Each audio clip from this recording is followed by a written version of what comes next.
akin para sa gabing madilim. Ikaw ang bawat sana sa lahat ng hiling.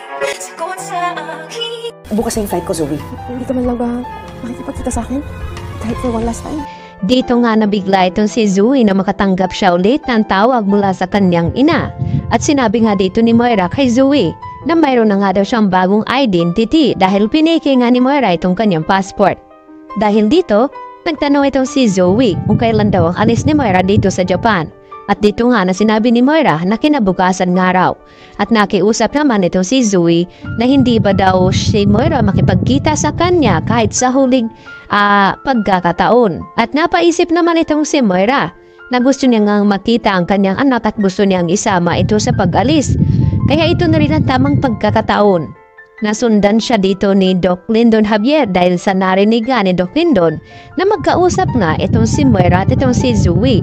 At ang gusto nga mangyari ni Zoe na hulihin nila itong si Moira at dahil sa tulong dito ni Doc Lyndon at makukumpirma nga ni Doc Lyndon Javier na piki nga itong passport na pinagawa ni Moira kaya hindi nga tuloy makaalis ng tuluyan itong si Moira sa kanyang kinaroroonan dahil haharangan naman ito nila RJ at nila ni Annalyn. Samantala, nalaman naman ngayon ni Giselle ang ginawa nga dito ni Doc Carlos Benitez na pinuntahan daw di umano ni Carlos itong kanilang saksi dito sa kaso dito ni Moira. At dito nga na hindi nagustuhan ni Giselle ang ginawa ni Carlos dahil sa ginawa nito ay nakakuha nga ng magaling na abogado itong si Dax. At yun ang ipinagtataka ni Giselle na kung paano daw nakakuha ng magaling na abogado itong si Dax na ito na wala nga itong access na kayamanan o pera na makukuha. Kaya dito naman na sinabi ni Carlos na wala naman daw masama kung pupuntahan niya ito at kausapin. Kaya dito na nga naghinala ng husto itong si Giselle na baka itong si Carlos may kinalaman din dito kay Dax dahil nga sa hindi ito nag-react itong si Doc Benitez sa ibinalita nga dito ni Giselle na itong si Moira ang nagutos upang pasukin nga ang kanyang bahay.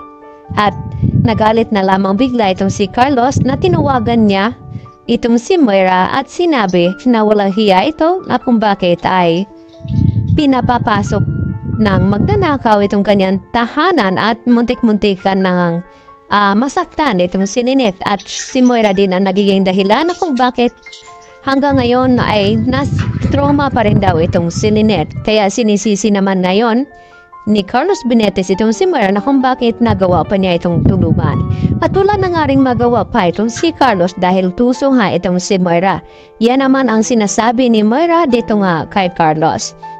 Kaya gagawin naman lahat ngayon ni Moira na makaalis upang matakasan nga itong si Lynette at ang mga pulis na humahabol sa kanya.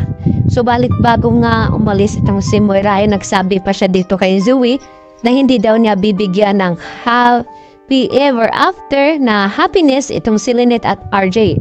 Kaya gusto niya bumalik sa Pilipinas upang maghiganti at pagbayarin daw niya itong si Lynette. At sinabi naman ni Zoe dito kay Moira na sana raw ay kalimutan na lamang ni Moira itong kanyang paghihiganti at magbagong buhay na lamang. At dahil sa nakonsensya din itong si Zoe dahil sa ginawa ng kanyang ina, ay hindi rin ito tuluyan na makaalis itong si Moira dahil haharangin niya ito sa airport. At ito na ngang si mismong si Zoe ang magsiwalat na piki nga itong passport at itong si Doc Lyndon kaya mapapatunayan nga nila ito. Nagawa-gawa ni Moira itong kanyang bagong identity.